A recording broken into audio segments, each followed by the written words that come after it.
diferente, amigos, Sax, porque casi siempre hacemos como entrevistas a artistas y cosas así, y hoy Diego viene a compartirnos sobre todo un conocimiento que va más enfocado hacia la práctica, que tiene que ver con la conciencia en movimiento de una técnica china, que prefiero que tú la digas, porque está complicada la pronunciación. Sí, claro.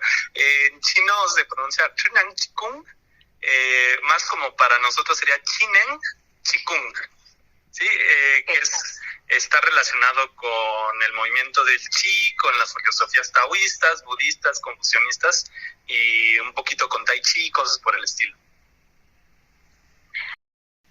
Ahora, empecemos por lo básico. ¿Qué es esta técnica?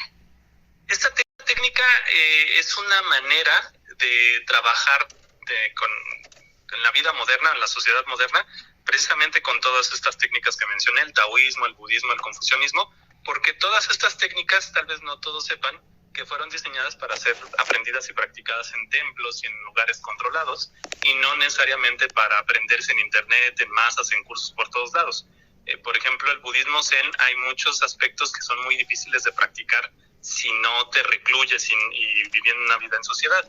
Y en el taoísmo también tienen cosas que son difíciles de practicar. Entonces, Chinen Chikung es una forma de modernizar este tipo de técnicas y al mismo tiempo hacerlas más efectivas, porque tenían una serie de dogmas, de misticismos, ocultismos, veneración del alumno al maestro y cosas por el estilo, que cuando surge esta técnica se busca tomar todo lo que servía de todas estas filosofías y de todos estos ejercicios, hacerlos más efectivos y quitar todo lo que era como religioso, ocultista, para que sea mucho más, para que tenga un enfoque más científico, saber por qué todo esto ayuda realmente a las personas. Y por encima de todo eso es también una nueva cultura para el ser humano, es una nueva forma de entender, de que el humano se entienda a sí mismo, entienda sus propios procesos de salud, de enfermedad, y que a partir de esto pues pueda relacionarse mejor con las demás personas y con la naturaleza. ¿Dónde empezamos la técnica? ¿Cuál dirías tú que es como un primer acercamiento interesante, o qué es lo que deberíamos hacer primero, aparte de contactarte, claro, pero cómo podrían ser los primeros pasos para acercarnos a esta técnica? Curiosamente, lo más importante parece demasiado sencillo, pero es al menos la mitad del trabajo avanzado, que es regresar nuestra atención a nuestro cuerpo. Justo estamos desconectados de la parte física, de la parte mental, que podríamos también en algunos casos llamar espiritual o no, pero están desconectados, y nosotros, la sociedad, muchas personas vivimos todo el tiempo en nuestro diálogo interno, y en nuestro diálogo interno se generan la mayor cantidad de problemas que nunca vivimos y que nos atormentan. Entonces, toda la ansiedad, la depresión, la preocupación, principalmente ocurre en nuestro diálogo interno, y eso provoca un efecto negativo en nuestro cuerpo. Pero el primer paso y el más importante de todo sería desconectar un momento la atención del diálogo interno, visitar el cuerpo, y eso lo hacemos a veces con movimientos, con posturas, con mantras, con sonidos, con visualizaciones, o simplemente estar quietos en esta técnica, pero siempre estamos buscando que la mente se desconecte del diálogo interno y se conecte al cuerpo, porque nosotros consideramos nuestro cuerpo como nuestro espejo más honesto. Si queremos saber qué está pasando en nuestro diálogo interno y qué tanto nos queremos, qué tanto nos valoramos, qué tanto cuidamos el cuerpo que nos fue, tenemos que observarlo, tenemos que decirle cómo estás, ¿no?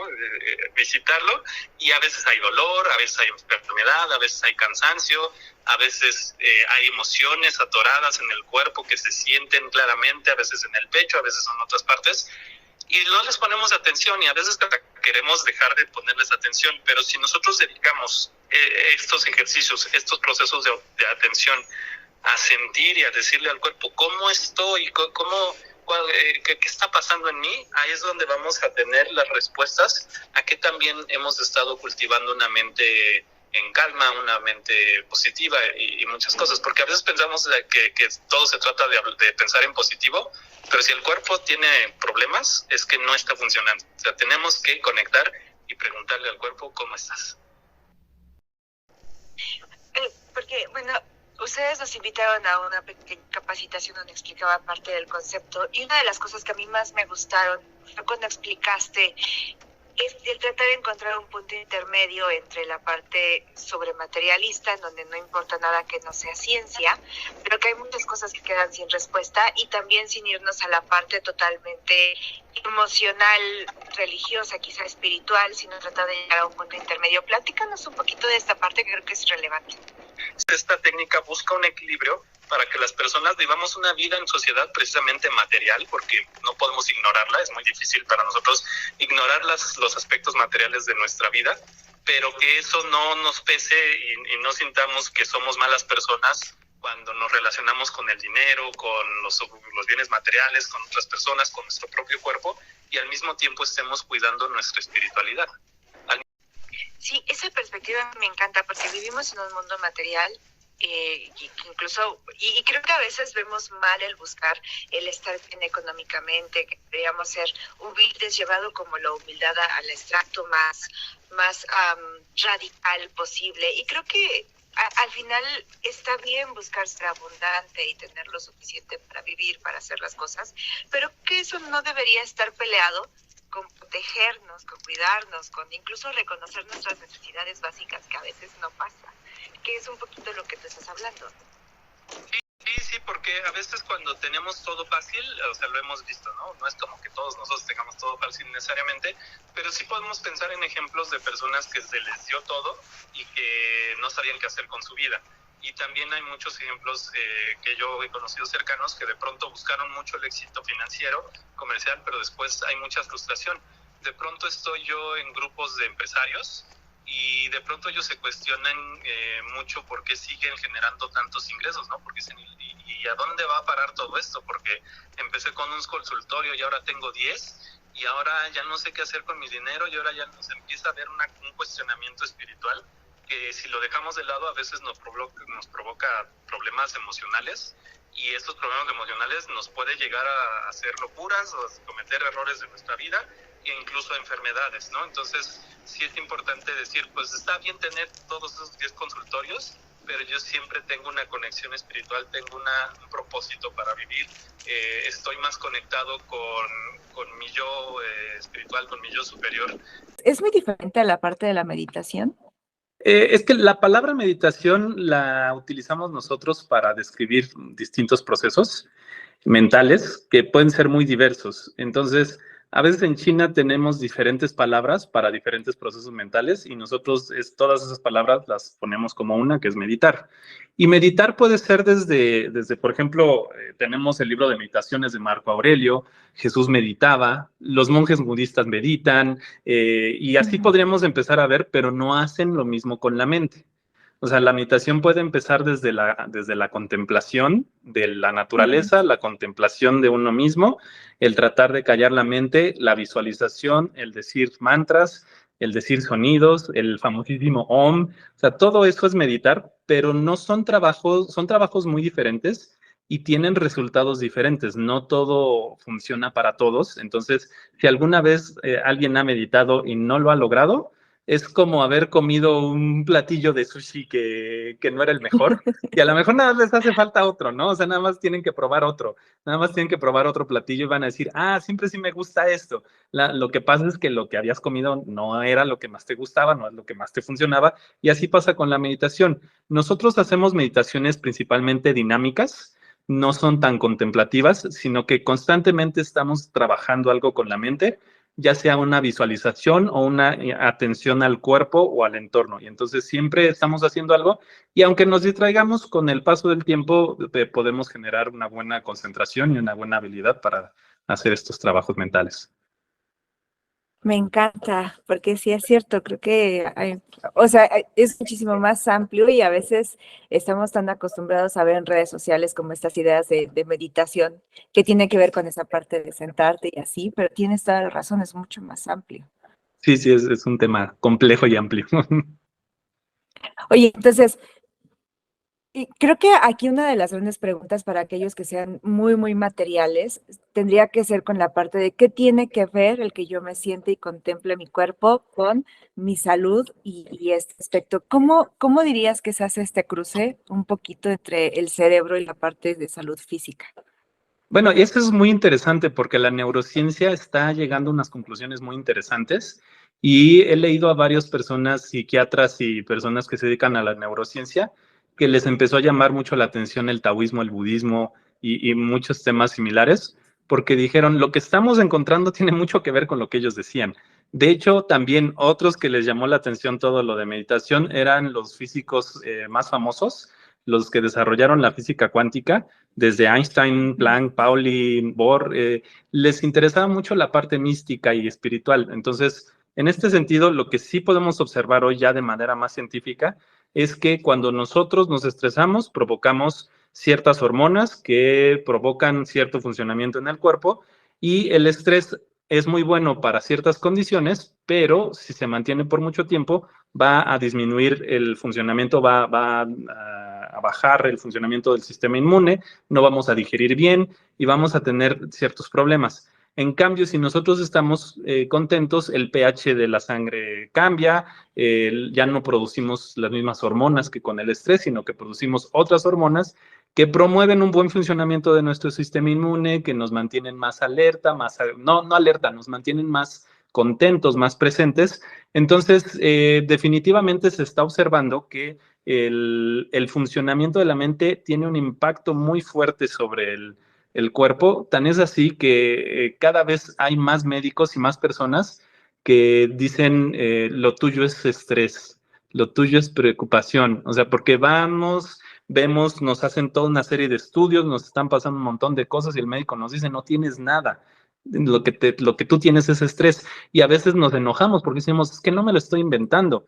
Y por supuesto que no te lo estás inventando, pero es que las máquinas no están detectando nada porque efectivamente es un proceso mental que si sigue con el tiempo va a provocar problemas físicos. Entonces, definitivamente cada vez hay más evidencia. Si ponen a leer personas que estudian neurociencia, ven y ven y ven cada vez más evidencia de cómo nuestro estado mental tiene un impacto sobre nuestra vida, sobre nuestra salud, sobre qué tan buenos vamos a ser al hacer un examen, al presentarnos a pedir trabajo, al realizar nuestro trabajo, al convivir con nuestra familia.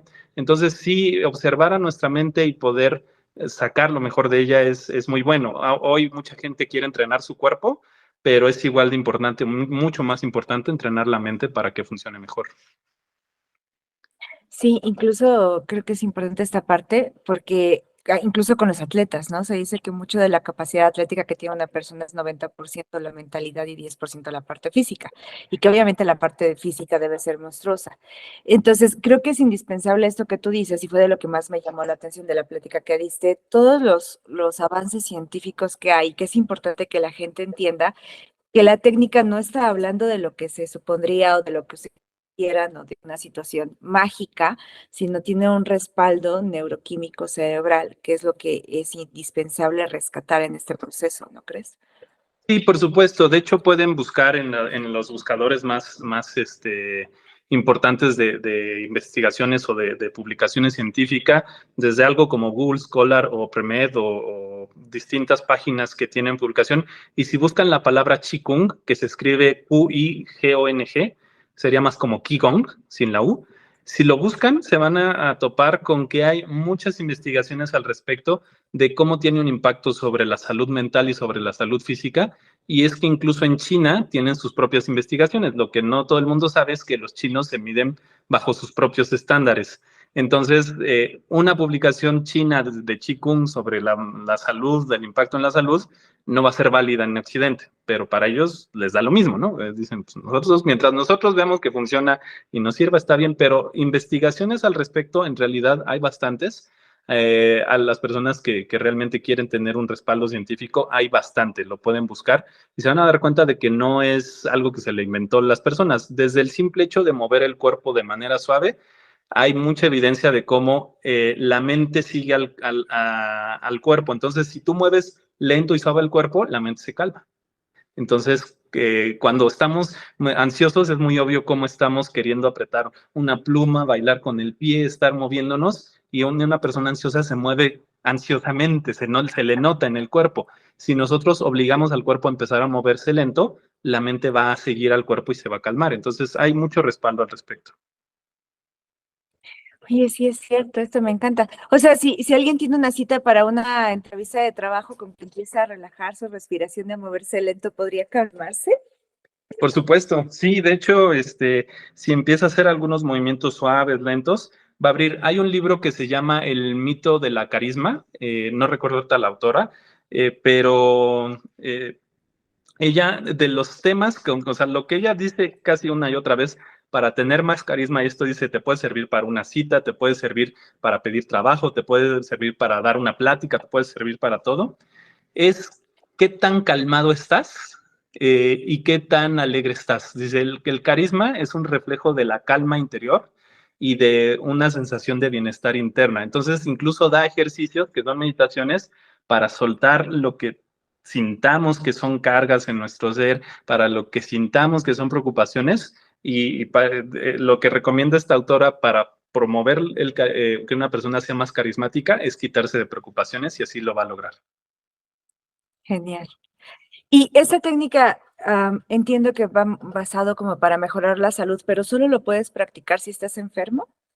No, eso es una muy buena pregunta, porque de hecho la técnica, como te decía, es como una nueva cultura para el ser humano y Okay. esa cultura lo que queremos es que las personas aprendan a relacionarse mejor consigo mismas y como resultado de eso, con las demás personas y con la naturaleza. Entonces, eso es más importante que la salud.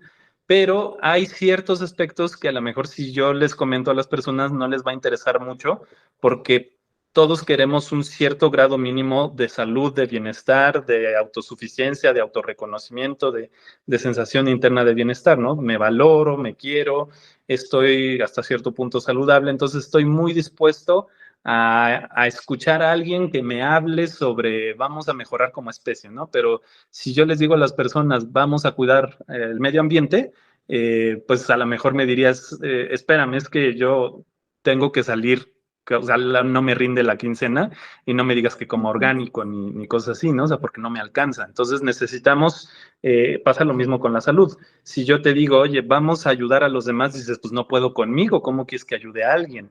Entonces, en la práctica, el estado de salud se busca como un estado mínimo para poder buscar la trascendencia y para poder buscar la paz mental, para poder hacer cambios importantes, pero ya como sociedad, que es el verdadero objetivo de la técnica. Está más enfocado en la cultura, en la sociedad, en la interacción entre las personas, pero para que a la gente le interese eso o esté dispuesta a escucharlo, pues primero les vamos a ayudar a tener salud, porque además vamos a tener que lidiar con esta técnica con muchas creencias y con muchos sistemas de creencias que tenemos que observarlos, cuestionarlos, pero eso lo vamos a querer hacer hasta que ya tenemos más o menos una buena salud. Entonces, primero empezamos por ahí, ya que nos sentimos mejor, entonces ahora sí empezamos a buscar en nuestro sistema de creencias para poder superar algunas barreras que tenemos mentales.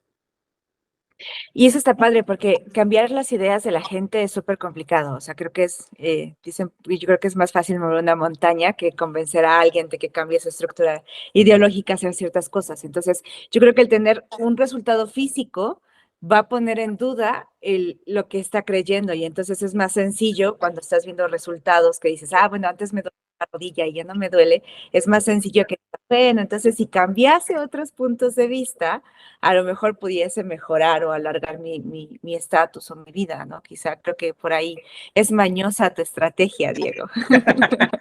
Bueno, no es mía, así diseñó. En China, de hecho, en los 80 y los 90 se trabajaba mucho con la salud y los libros que escribió el doctor Pan, quien desarrolló esta técnica, están muy relacionados más enfocados hacia eso.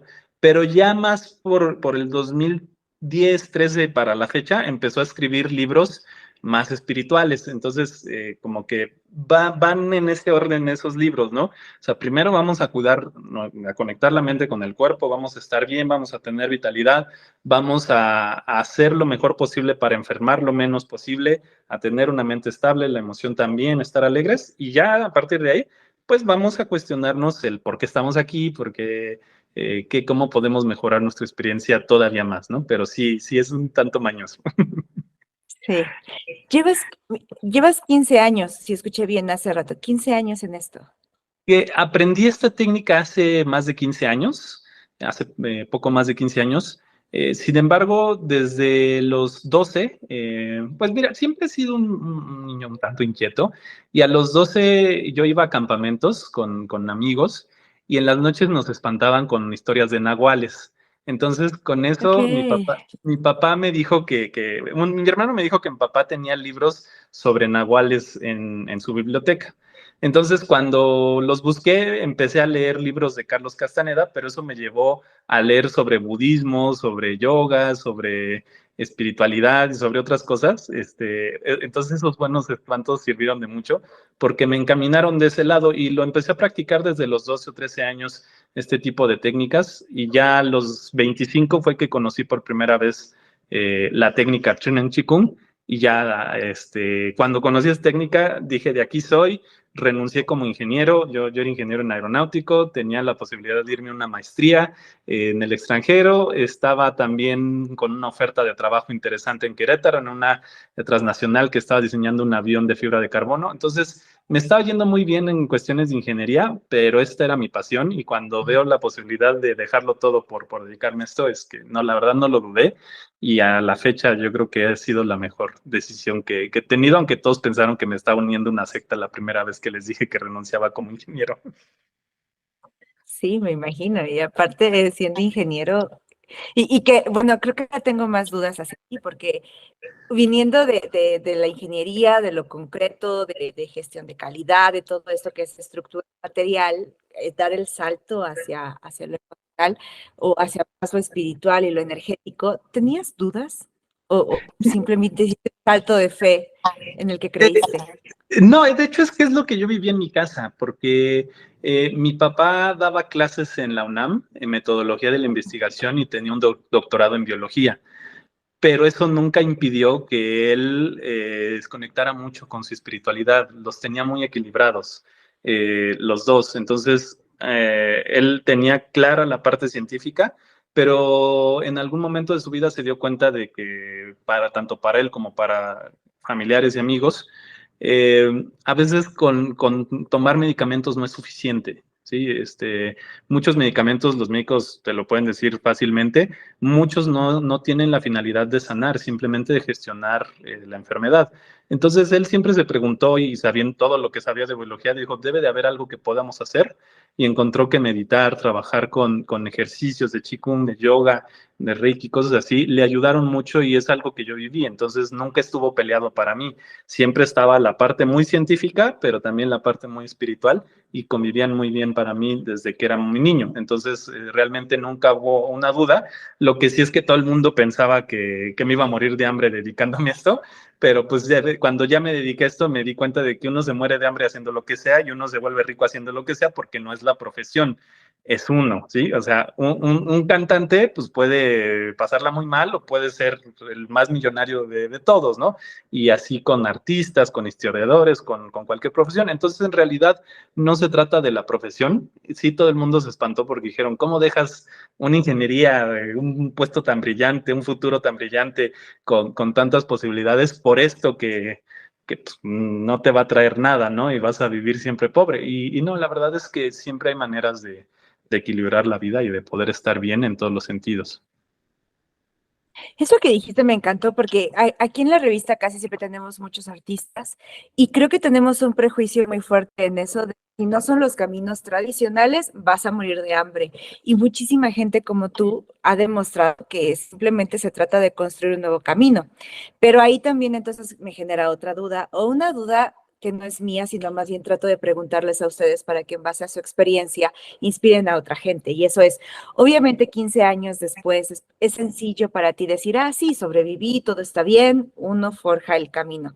Pero ¿qué es lo más crudo que has tenido que enfrentarte en estos 15 años? Porque me imagino que no están plagados solo de experiencias divertidas.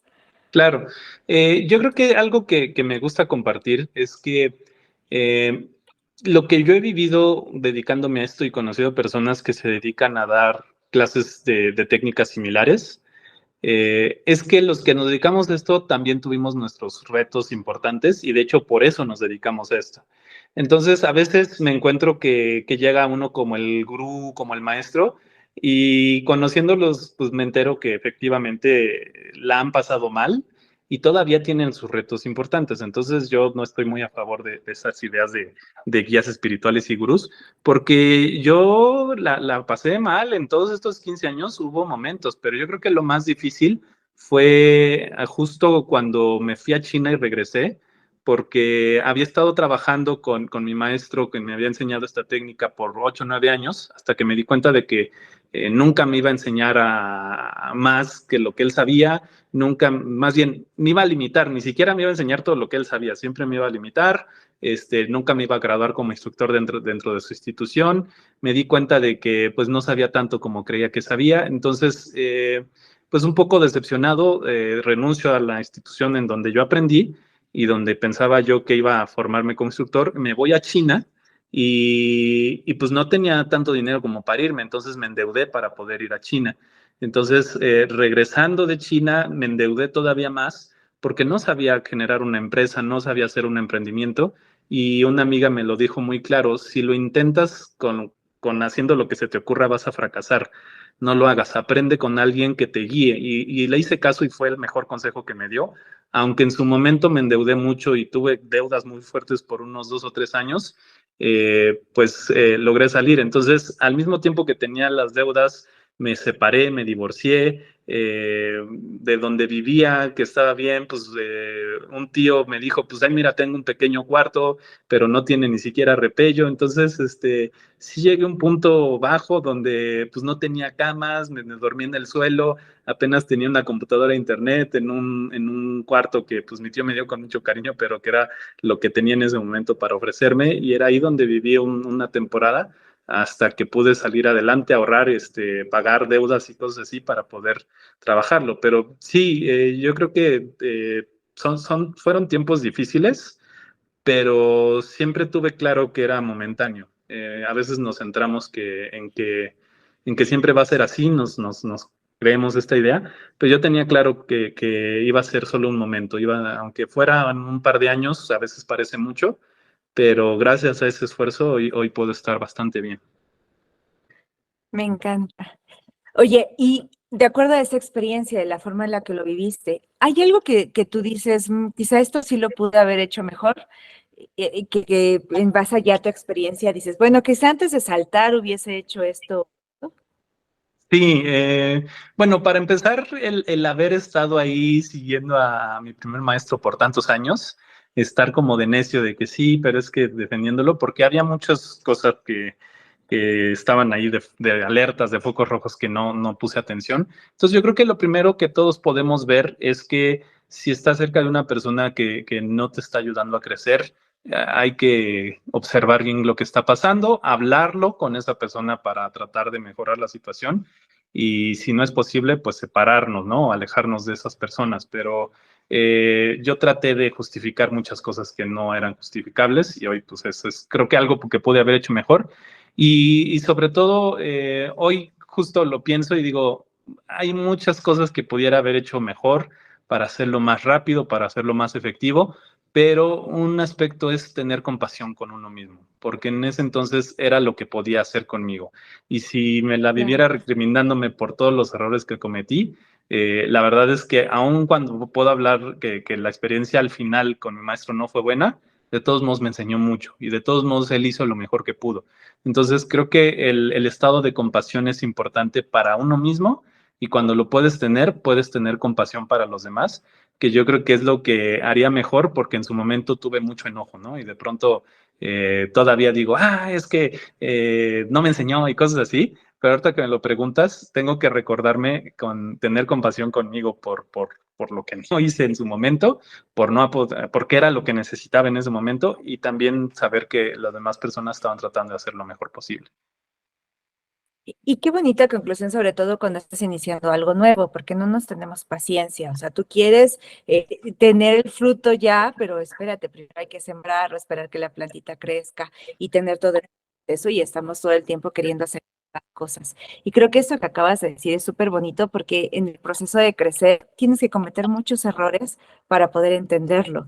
Y a veces somos súper críticos con nosotros con esos errores, entre comillas, ¿no? Sí, y eso es muy bueno. Eso que mencionas es súper importante porque alguna vez escuché a alguien decir, equivócate mucho y rápido para que aprendas rápido. Sí. Entonces, y obviamente aprende de los errores, ¿no? Porque si tarde te la vas a vivir así. Pero realmente yo cometí muchos errores y esos me llevaron a lugares mejores. Entonces, sí, hay que tener compasión con ese proceso que a veces pues uno es lento para aprender, ¿no? Entonces, pero se aprende. Si tú pones ese enfoque, siempre acabas mejor si aprendes. Me encanta. Algo que siempre les pregunto a mis invitados tiene que ver con creatividad, porque lo entiendo como esta fuente de energía de innovación. Entonces siempre les digo, ¿qué haces para mantener la creatividad activa y salir de los problemas, buscar soluciones? ¿Tienes secuestrada la musa y la tienes todo el día practicando contigo? Algo que a mí me ayudó mucho, yo no me consideraba alguien creativo por ser ingeniero, pero después me di cuenta de que había mucho ahí de creatividad, ¿no? Entonces hay mucho más que podría explorar y yo lo que me ha servido mucho es pensar que ya existe la información. De hecho, este es un principio de la técnica. Todo lo que estás buscando ya existe, toda la información que necesitas ya existe. El problema es cómo sintonizarlo. No es un proceso tanto de crear de esta técnica o de manifestar, es más bien de recordar y sintonizar con lo que ya está ahí. Entonces, a veces queremos crear, o bueno, mi experiencia es como querer crear algo nuevo, cuando en realidad ya está ahí, ya existe, y más bien lo que yo hago es cerrar los ojos y abrirme a recibir, a que venga la información que ya está, a sintonizar la frecuencia de aquello que me va a ayudar. Y entonces empieza a aparecer. Y esa parte me ayuda a ser creativo al diseñar los cursos, al diseñar videos, al escoger qué voy a leer, al pintar, me gusta dibujar, muchas cosas, pero siempre que tengo un proceso creativo, algo que hago es saber, esta información ya está ahí, ya existe, lo único que tengo que hacer es abrirme a ella y a recibir. Genial. Entonces, yo estoy bien feliz platicando contigo, pero también entiendo que tienes cosas que hacer. Entonces, a ver, platícanos. ¿Cómo podemos aterrizar la información contigo? Ahorita acabas de decir que das cursos, a nosotros nos hiciste una pequeña introducción a esto. ¿Cómo te contactamos? ¿Cómo podemos saber más de la técnica, Diego? Nosotros trabajamos principalmente en línea a partir de la pandemia, pero también hacemos en ocasiones eventos presenciales. Entonces, todo esto lo pueden consultar en nuestro sitio de internet que es www.dakaimi.com. Eso es DAKA y latina mi.com. Dakaimi con K y con I latina las dos. O si no, pueden buscar en redes sociales mi nombre, Diego Camarena. Nos pueden encontrar tanto en Instagram, en TikTok, en Facebook, en YouTube, pero sobre todo nos pueden buscar en YouTube porque ahí nos hemos puesto a compartir información de manera abierta. Ahí hay algunos pequeños cursos de meditación, ahí les explico la teoría de esta técnica, pongo ejercicios, pongo meditaciones. Está a su disposición sin costo para que lo revisen, para que lo practiquen y quienes quieran tener ya una clase más en línea con nosotros, pues bienvenidos, pero esas son las maneras de encontrarnos y también si nos buscan en nuestro WhatsApp, nos pueden encontrar enviándonos un mensaje al 56 24 45 95 59 y de esa manera también nos pueden contactar porque tenemos eventos presenciales, tenemos eventos en línea y de esa manera es que vamos apoyando a las personas. ¿Qué es lo más valioso que te ha dado esta técnica y este salto de fe? Es ser yo. Lo más valioso es reconocerme y saber quién soy yo y saber que estoy haciendo las cosas por mí y no por las expectativas de otros. Yo me volví ingeniero porque estaba siguiendo un modelo que yo sentía o creía que se me había impuesto. Mis dos hermanos son ingenieros y se esperaban cosas de mí. Entonces, había muchas actitudes que de pronto me pesaban porque yo quería hacer algo diferente con mi vida, pero no sentía el valor para hacerlo. Y en el momento en el que aprendo esta técnica, la empiezo a practicar, dijo, es hasta aquí. O sea, esta persona soy yo y esto es lo que quiero hacer con mi vida y poder tomar mi vida en mis manos ha sido lo más valioso para no vivir la vida de alguien más o no vivir bajo las expectativas de alguien más, sino empezar a tomar mi vida en mis manos y a la fecha lo sigo haciendo, o sea, a la fecha sigo viendo ciertas cosas que hago para complacer a otros y que no funcionan, ¿sí? Porque tratar de darle gustos a los demás muchas veces no funciona, por lo menos para mí, para muchos de mis alumnos no funciona, sino decir realmente quién soy yo, qué quiero hacer yo con mi vida y a partir de ahí empezar a plantearnos la vida ha sido realmente algo muy distinto. O sea, quién sería como ingeniero es muy distinto a quién soy hoy como instructor de Chin en Chikung. Y la verdad es que esto es lo que yo quería desde que tenía 12 años y es la vida que estoy viviendo, es la que yo había querido y no la que otras personas decidieron. Y eso creo que es lo más valioso que he recibido. Claro, me encanta. Muchísimas gracias por lo que compartes y por tu experiencia y la sinceridad en que lo haces. Y espero que seas ejemplo para muchas otras personas que quieran seguir sus pasiones y que se atrevan a saltar. Te agradezco mucho por tu tiempo y por estar conmigo el día de hoy.